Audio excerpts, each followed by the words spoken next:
आता नेमाडे सर बोलणार आहेत.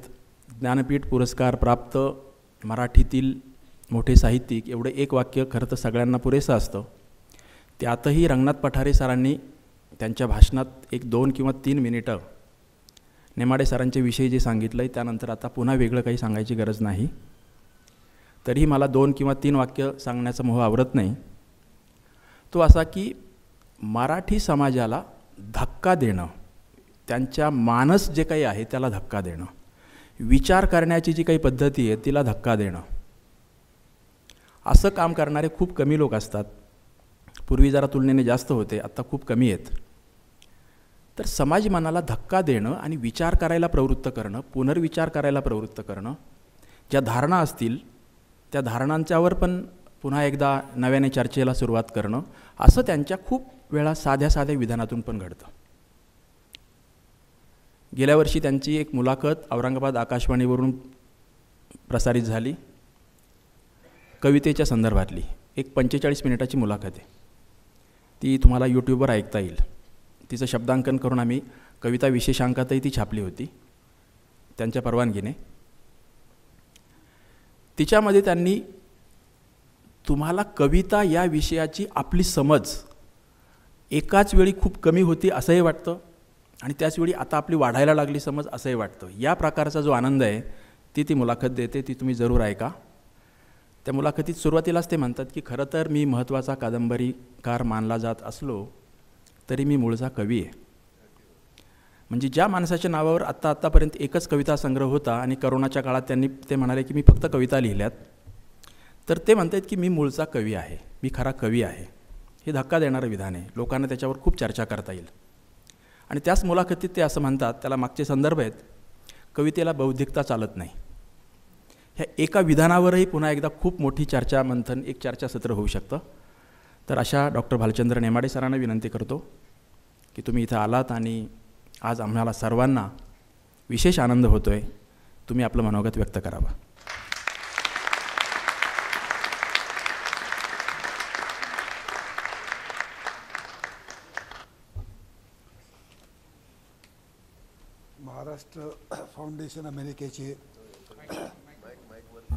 महाराष्ट्र फाउंडेशन अमेरिकेचे अध्यक्ष आणि इतर सर्व कार्यकारी सभासद, शोभाचित्रे वगैरे, ह्या कार्यक्रमाचे निमंत्रक मासूम, साधना आणि इतर सगळे पुरस्कार विजेते जे जमले आहेत ते सगळे माझे मित्र आहेत आणि मी त्यांचा वाचक आहे, अतिशय मनापासून वाचणारा.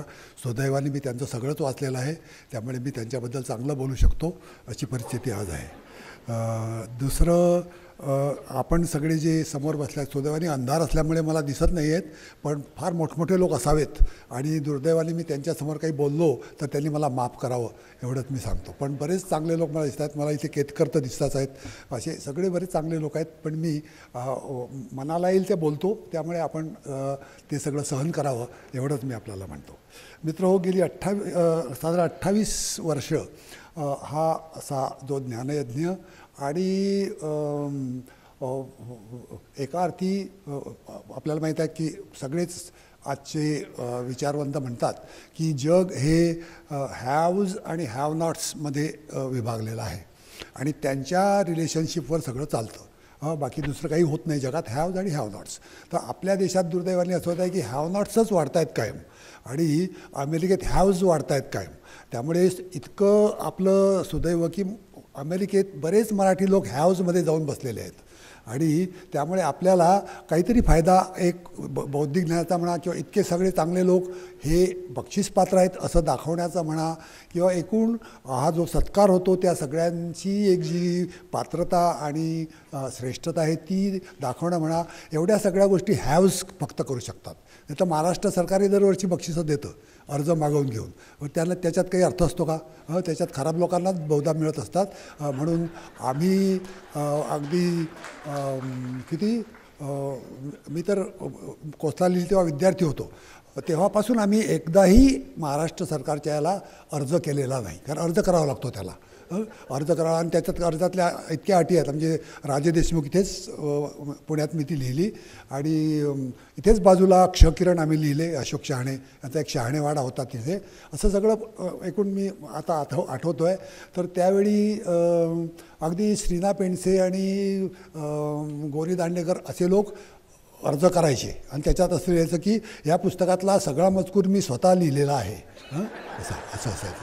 मी म्हटलं हे आता मीच लिहिलं असल्यावर मी पुन्हा कशाला लिहून द्यायचं ते. पण अजूनही तसंच आहे अशी. आणि हे सगळे गोनी दांडेकर आणि हे सगळी श्रीनापेठ ही माणसं. आणि कितीची बक्षीस असायची? 250 रुपयाचं. आणि बऱ्याचदा ते विभागून मिळायचं. म्हणजे आता किती होते ते. तर अशा काळात 1-1 लाख रुपयाची बक्षिसं. आणि मलाही ते मिळालं 2001 साली. तर मला इतका आनंद झाला की मी साहित्यिक आहे म्हणून मला खरंच आनंद झाला की चला 250 रुपयाचा आपल्याला नाही मिळालं तर चालेल, पण 1 लाखाचा मिळता आहे ना, चांगलं झालं. असं अशी हॅव्ज आणि हॅव नॉट्सचा हा मी फरक आपल्यासमोर मांडतो. तर मित्रहो, ह्या अशा प्रसंगी मला 4 शब्द बोलण्याची त्यांनी परवानगी दिली आणि बोलावलं. आणि माझे मित्र सुनीलही नाहीसे झाले. तेही मला बडबडून आलं ते पाहिल्यावर, कारण ते स्वतःहून माझ्या घरी आले होते. आणि एकदा तर कुठलं तरी मुंबईतलं एक अवॉर्ड द्यायचं, तर ते अतिशय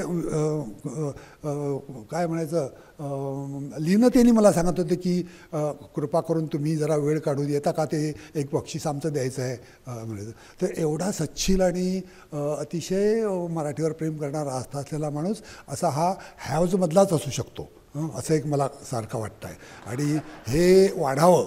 आणि जास्त आता मी त्याच्यावरच जास्त बोलणार आहे की मराठी संस्कृती आज जितकी आहे तितकी संकुचित कधीही नव्हती. 2023 सालची जी मराठी संस्कृती आहे ती सगळ्यात खालची आहे असं मी मानतो. आता मी नेहमी काय म्हणायचं एक्स्ट्रीम बोलतो तसंच आहे, पण तरी तुम्ही लक्षात घ्या की मी खरं बोलतो आहे. कारण आज आपली परिस्थिती इतकी वाईट आहे की आज आपल्याकडे बक्षिसं खराब दिली जातात, ती दिली जात नाहीत ज्यांना दिली जातात. हे साहित्यातलं वातावरण, बाकीचं तर काही जास्त बोलण्यात काही अर्थ नाही, आपल्याला सगळ्यांना माहीतच आहे ते, त्याच्यात नाही जास्त वेळ. पण ह्या सगळ्या वातावरणात महाराष्ट्र फाउंडेशननी फार मोठं काम केलं आहे. ते जर अडचणीत असले तर आपण सगळे हॅवनॉट्स असलो तरी आपण त्यांना काही मदत करू शकतो, असं मी माझ्या वतीने त्यांना सांगू शकतो की तुम्हाला काही लागलं तर आम्हाला कळवत चला, आम्ही करू. कारण हॅवनॉट्समध्ये काहीतरी पॉवर असतेच ना थोडी तरी, तर ती तरी आम्ही दाखवू अशी एक मी त्यांना विनंती करतो. आता मित्र, मी जे बोलणार आहे की ते मुख्य म्हणजे आपले जे सगळे आजचे पुरस्कार सामाजिक कार्यावर आणि साहित्यावर. मी साहित्याबद्दल जास्त चांगलं बोलू शकतो कारण सामाजिक कार्याचा मी काही फारसा अनुभव घेतला नाही. मी 4-5 वर्ष सामाजिक कार्य केलं आणि एक विद्यापीठ दुरुस्त करायचा प्रयत्न केला. आणि नंतर साधारणतः 5 वर्षाची ती माझी मुदत असते, त्याच्यात मला लोकांनी निवडून दिलं काही ती करेल म्हणून. आणि त्यावेळी असं झालं की मग 5 वर्षानंतर मी कानाला खडा लावून म्हटलं की यापुढे सामाजिक कार्य करायचं नाही. कारण 5 वर्ष वाया गेली, सगळ्या घरातली वातावरण बिघडलं, सगळे मुलांच्याकडे लक्ष नाही. आमच्या मुलाला कुठेतरी इंटरव्ह्यू असताना मी इकडे काहीतरी एका व्हाईस चान्सलरच्या घरी युनिव्हर्सिटीचा ट्रॅक्टर महिन्यापासून होता, त्यामुळे इथे युनिव्हर्सिटीतली कामं अडली होती, तर त्याच्यासाठी आम्ही भांडत होतो आणि घरात आमच्या अडचणी. अशा परिस्थितीत आम्ही समाजकार्य केलं, पण असं करू नये मी तेव्हा शिकलो, कारण त्याच्यानं काही होत नाही, परत समाज तसाच होतो, असं आपलं दुर्दैव आहे. तर अशा परिस्थितीत आपण काय करावं हे मी आपल्यासमोर अगदी खरं बोलतो आहे. आणि नंतर मी कधी भाग घेतला नाही, मी फक्त लिहिलं आणि वाचलं, आणि तेच मला एक मोठं सामाजिक कार्य असं वाटतं, दुसरं काही करू नये. दुसरी एक मला या निमित्ताने आठवतं की इतके चांगले चांगले लोक आता लिहायला लागले आहेत. आमच्यावेळी एकदम 4-5 लोक एकाच वर्षी चांगले लिहिणारे नव्हते, अशी परिस्थिती होती. हे इतके सगळे व्यवस्थित लिहितात आणि अजूनही बरेच असतील, पण हे तर समोर आहेतच, मी वाचलेलंच आहे यांचं, अतिशय मनापासून काम करणारं. आणि मला आठवतं आहे जेव्हा मला मिळालं होतं हे बक्षीस 2001 साली, तर त्यावेळी अशी होती की म्हणजे जे लोक निवड समितीचे होते त्यांना असं पत्र दिलं जायचं की अत्यंत निस्वार्थी आणि उदारमतवादी पद्धतीने जे लिहितील त्यांचीच नावांची शिफारस करावी, असं त्यावेळी लिहिलं जातं. अजूनही ते असणार. आणि असंच मला वाटतं की निस्वार्थी आणि उदारमतवादी असेच लोक आहेत, आणि नेहमी समाजाला पुढे नेणारे लोक असेच असतात की जे निस्वार्थी असतात आणि उदारमतवादी असतात, जे आहे ते समाजाला दाखवणं, दुसरं काही तो करू शकत नाही. पण एवढं केलं हेच खूप असतं, कारण आपल्याकडे परंपराच आहे. अगदी ज्ञानेश्वरापासून की अगदी ते मुक्ताबाईला म्हणावं लागलं की ताटी उघडा, आणि हे विश्व जर अग्नी झाला तर आपण संतमुखे व्हावे पाणी, असं तेव्हापासून आपली ही परंपरा आहे की आपण संतमुखांनी पाणी फक्त देत राहो, काय होईल ते लोकांचं पेटू द्या, लोक आगी लावू द्यात, आपण संतमुखांनी पाणी व्हावं आणि हे सगळं पाणी पण आपण वाढवावं, वाढवत आहोत हे करावं. तर ह्याच मताचा मी समाजकार्याच्या, मी आता इथे माफी मागतो सगळ्यांची, समाजकार्यातून काही फार घडत नाही असा एक माझा अनुभव आहे. कारण हा अत्यंत, मी आता त्याबद्दल बोलणार आहे थोडं, की परत परत आपण त्याच त्या ठिकाणी राहतो की मराठी संस्कृती जी जगप्रसिद्ध नाही म्हणतात, जगतच म्हणता येईल बरीचशी, पण सगळीकडे पसरलेली होती. म्हणजे अगदी अफगाणिस्तानापासून तर आत्ता मी तुम्हाला काही उदाहरणं सांगतो की संबंध देशभर किती की जी डोगरा भाषा आहे, तिच्यातले परवा एक सत्यरंजन साठे कोणतरी होते, त्यांना एक हे अवॉर्ड मिळालं. साठे म्हटल्यावर मला वाटलं की अरे हे कारांत म्हणजे मराठीच दिसत आहेत. तर मी विचारलं की तुम्ही डोगरा कसे जम्मूमध्ये? तर ते म्हणाले आमचे पूर्वज मराठीच होते, पण आम्ही पानपतमध्ये पकडले गेलो सगळे, बरेच होते सगळे आपले मराठीच इकडचे, आणि त्यांना अब्दालींनी महिनाभर त्यांच्या काबूलच्या जवळच्या एका कॅम्पमध्ये डांबून ठेवलं आणि नंतर सोडून दिलं. अब्दाली अतिशय लिबरल माणूस होता, आपल्या इतिहासात खोटं बोललं जातं पण तो अतिशय लिबरल आणि मोठ्या मनाचा माणूस होता. शिवाजीसारखी त्याची तिकडे अफगाणिस्तानात परंपरा आहे, हे मी तिकडचं साहित्य वाचून ठरवलं आहे. आणि आता युद्धात मारामाऱ्या होतातच, आपले लोकही तसेच करतात, तेही तसेच करतात. तर तो दुष्ट होता आणि आपले लोक फार चांगले होते असं म्हणता कामा नाही, तर तोही चांगलाच होता. तर अशा त्यांनी 1 महिन्यानंतर याला सगळं सोडून दिलं. हे सगळे लोक मग आले पुण्यात. तेव्हा पुण्यातल्या कर्मठ लोकांनी सांगितलं की तुम्ही मुसलमानाच्या घरी छावणीत महिनाभर जेवलेला आहात, तर तुम्ही आता बाटला, आता तुम्ही ब्राह्मण राहिलेले नाहीत, तर तुम्ही कृपा करून इथे राहू नये. तर हेही पक्केच होते, एकारांतच होते. हे म्हणायला लागले की गेले खड्ड्यात तुम्ही, आम्ही आमचं बघतो. आणि त्यांनी जम्मूत जाऊन स्वतःचं एक असं राज्य ते केलं. आत्ता मी जम्मूत गेलो होतो मागे, तर अगदी मराठी वातावरण सगळं घरात, तशाच पद्धतीच्या स्वयंपाकात, तशाच पद्धतीचं बोलणं सगळं. बरंचसं ते काश्मीरी होत चाललं आहे आता, पण अशी परिस्थिती आपल्या किती 1747 सालापर्यंत की त्यावेळी परिस्थिती. आता ही जर आपण मागे मागे गेलो तर अशी होती का परिस्थिती? अशी अजिबात नव्हती. आपले लोक हे सगळीकडे क्रांती करणारे, मोठमोठ्या गोष्टी करून, म्हणजे मराठी लोकांनी खूप क्रांती केलेली आहे. आता मी जे कविता संग्रहाचं नाव यांनी सांगितलं सट्टक, तर हे सट्टक असा हा तमाशाचा एक प्रकार होता. तो दुर्दैवाने तमाशा झाला, पेशवाईच्या काळात ते तमाशा झालं, पण खरा तो सट्टक असा प्रकार होता. आणि पाणिनीपासून त्याचे उल्लेख आहेत. आता मी स्वतः पाहिलं आणि मला असं वाटतं की हा सट्टक प्रकार म्हणजे एक काशीतला एक विद्वान माणूस तामिळनाडूमधल्या एका कुठल्या तरी विद्वानाला अमुक अमुक सट्टक तुम्ही वाचलं का महाराष्ट्रीतलं, असं एक उल्लेख आहे. म्हणजे तेव्हापासून हा इसवी सनापूर्वीच्या 2ऱ्या-3ऱ्या शतकापासून उल्लेख आहेत सट्टकचे. आणि असा हा सट्टक फॉर्म आहे, हा आपला देशभर वाचला जात होता आणि तो मराठी होता. कारण राजशेखरांनी खूप सट्टक लिहिले आहेत. कोलय मालावापासून सगळे सट्टकच आहेत.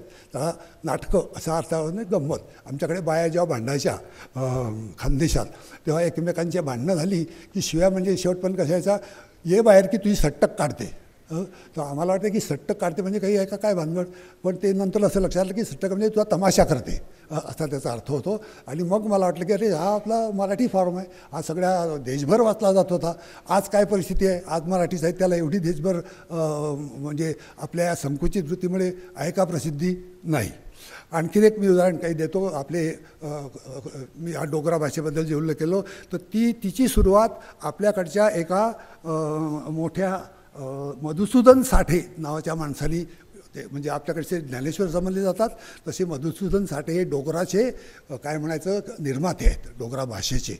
आज ही डोगरा भाषा 25 भाषांपैकी एक अशी आपल्या भारतीय संसदेने मान्य केलेली अशी भाषा आहे. तर तिचे संस्थापक आपले मराठी आहेत. दुसरं मी अभिमानाने सांगत नाही, याच्याबद्दल मी पुन्हा थोडंसं बोलीन आपल्याला, की मी एक देशीयतेचं एक तत्त्व सांगतो आहे की आपण देश म्हणजे हा एवढा अफाट बांधला. आणखीन एक उदाहरण सांगतो की अंबिका तनय दत्त, द.रा. बेंद्रे, कारण इथले क्रांतिकारक कवी हे मराठी होते, घरात मराठी बोलणारे होते. अंबिका तनय दत्त, बेंद्रे त्यांचं नाव. नंतर ओडिया, रथ आपले ते सांगू शकतील, ओडिया भाषेतले क्रांतिकारक पहिले कवी हे आहेत राधाकृष्णराव.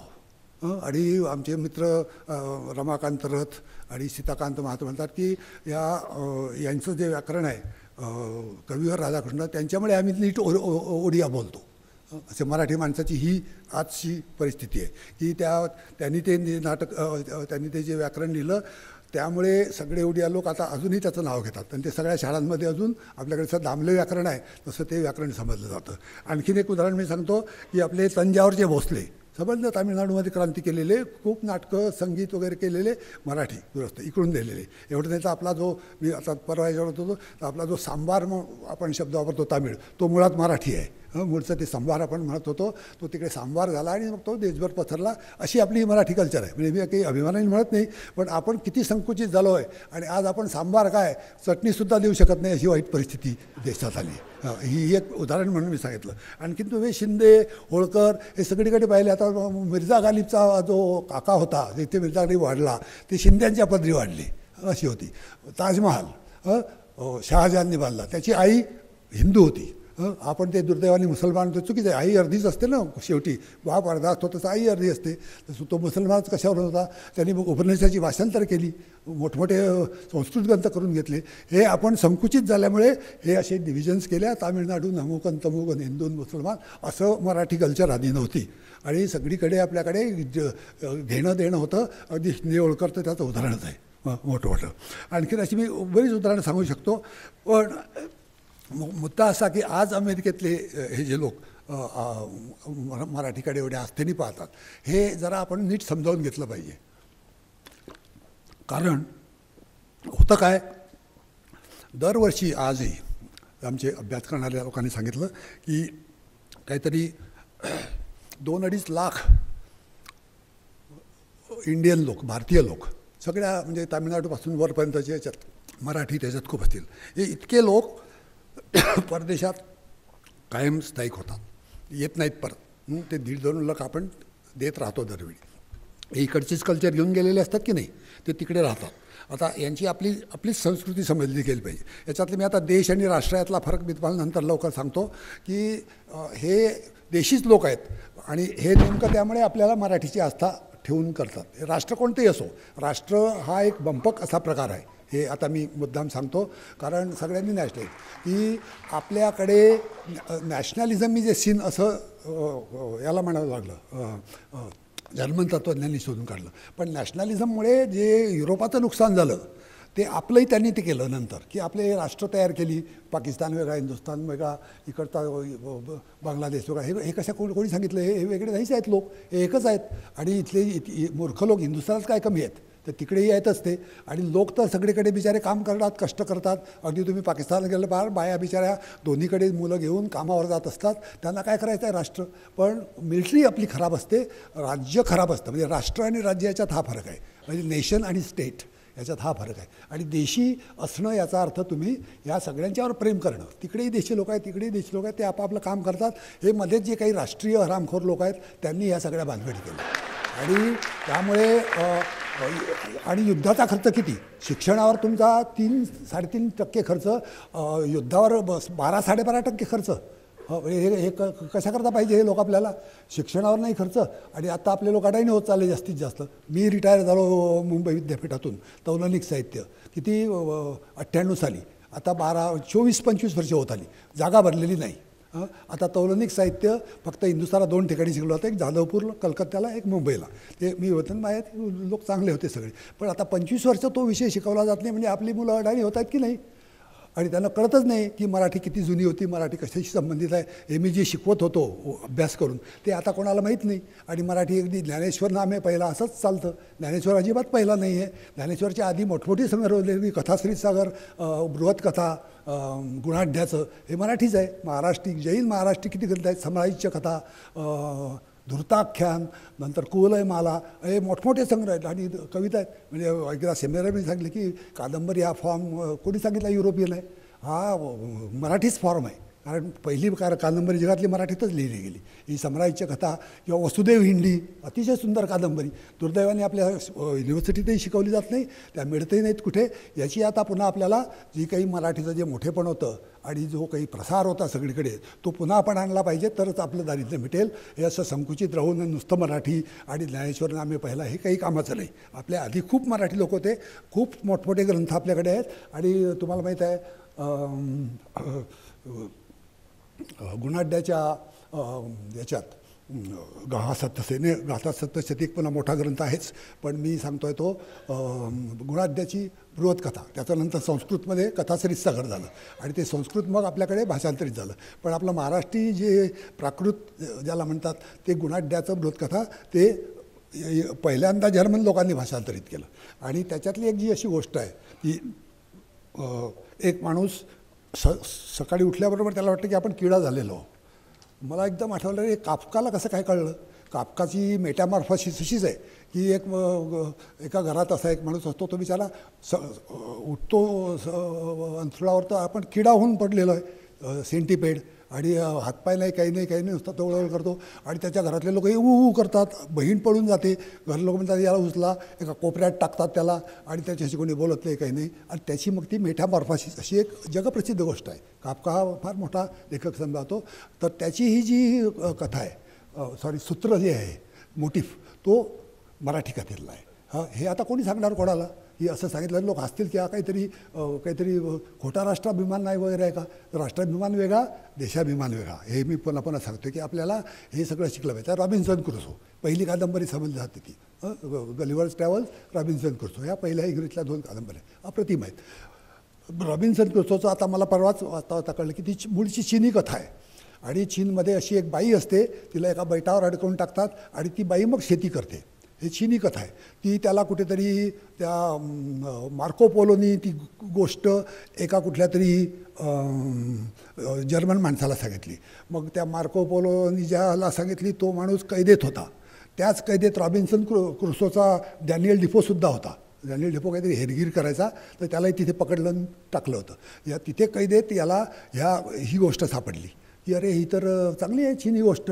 तर त्यांनी मग सुटका झाल्यानंतर कैदेतून हेरगिरीतून त्याची काही सुटका झाल्यावर घरी गेल्यावर त्यांनी हे रॉबिन्सन क्रुसो लिहिले. ती बाई होती त्याचा पुरुष केला. खरं तर पुरुष काही शेती करू शकत नाही असा सगळ्या हे चालूच आहे. ही शेती ही स्त्रीचीच कर्तबगारी आहे. आणि हंटिंग गॅदरिंग स्टेज म्हणजे इसवीसनापूर्वी 20,000-25,000 वर्षापूर्वीपासून तर इसवीसनापूर्वी 15,000 वर्षापर्यंतची जी काही डेव्हलपमेंट आहे, शेती सुरू झाली म्हणजे मोहनजोदडो काळाच्या जरा आधी, तर ही सगळी शेतीची जी स्टेज आहे हिमयुगानंतरची ती खरं तर बायकांनीच वाढवलेली आहे. कारण पुरुषांनी हंटिंग करायचं आणि यांनी शेती करायची असा तो धंदा आहे. त्यामुळे ही रॉबिन्सन क्रुसोनी जो भानगड केली, बाई होती ती बिचारी बेटावर सापडली, तिने शेती केली आणि एवढे सगळं शेतीचं वाढलं. हे चीनी बरोबर होतं, याला ते माहीत नसल्यामुळे इंग्लंडमध्ये शेतीच आहे कुठे, तर त्यामुळे त्यांनी हे असं चुकीचं सगळं केलं. अशी सगळी एकूण परिस्थिती आपल्याकडे ही जी जागतिकीकरणाची वगैरे आहे ती अशी की चालती इकडचं तिकडे सहज जात असतं.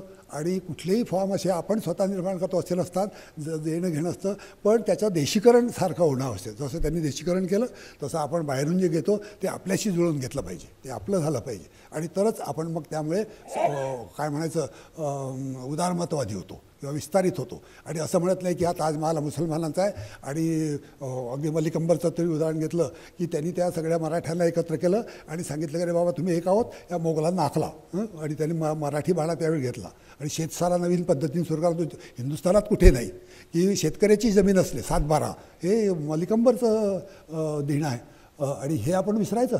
आणि हे कोण होते मलिक अंबर, बिचारा इथिओपियामधला निग्रो, 8 वर्षाचा असताना त्याला विकलं बगदादमध्ये. ते कोणतरी इथल्या निजामशहानी घेतलं आणि त्याला इथे आल्यावर त्यांनी 8-10 घोडेस्वार करून अंगशा शौर्यानी तो मोठा हे झाला, सेनापती झाला. आणि त्यांनी हे सगळे मराठे एकत्र केले. अगदी जिजाबाईचं लग्नसुद्धा तुम्हाला माहीत आहे की ते वरच्या दर्जाचे आणि खालच्या दर्जाचे म्हणून याला शहाजीला ते देत नव्हते. तर यांनी त्यांच्या कान धरून सांगितलं की तुम्ही एकच आहात, असं काही चालणार नाही, हे करा. आणि तो त्याच्या खालच्या सगळ्याला ऐकावं लागलं. आणि तेव्हापासून जिजाबाई, नंतर शिवाजी, अशी परंपरा सुरू झाली. तर ही परंपरा आपण फक्त शहाजीपर्यंतच का नेतो, त्याच्यामागे मलिकंबर का नाही घेत, हे आपला संकुचितपणा, आणि हा संकुचितपणा मराठीला फार नडतो आहे आणि सारखा त्यामुळे तो साहित्यात सुटतो. याचं मी अजून शेवटचं एक उदाहरण घेतो आणि हे संपवतो की या प्रकरणामुळे असं झालं आहे की परदेशात जाणारे जे आपले लोक आहेत आतापर्यंत जे काही आता जाऊन येतात, तर मराठी संस्कृती तुम्हाला जिथे कुठे दिसेल तिथे असं वाटेल की अरे हे आपल्याकडे का नाही असत. तुम्ही आता कुठे सगळीकडेच हा प्रकार दिसतो की किती आपण एकमेकांचे हे करायचे. अगदी ब्रह्मदेश आणि आसाममधले सगळे वेगवेगळे 7 सिस्टर्स म्हणतात ते, असं करत करत अफगाणिस्तानमध्ये हे सगळे एकच होतं पूर्वी, आणि या एकच असल्याचे आपण इतके राष्ट्र कशामुळे केले. आहे काय फरक यांच्यात? याच्यात फरक आहेच कुठे. आतापर्यंत जर तुम्ही पाहिले एकमेकांची सरमिसळ, ते सगळे एकमेकांशी लग्न करण्या एकमेकांमध्ये जातीसुद्धा संस्था 7व्या शतकापर्यंत नव्हती. अगदी कोणीही कुठेही गती तुम्हाला उलुपीचं अर्जुन जिकडे जाईल तिकडे लग्न करायचा.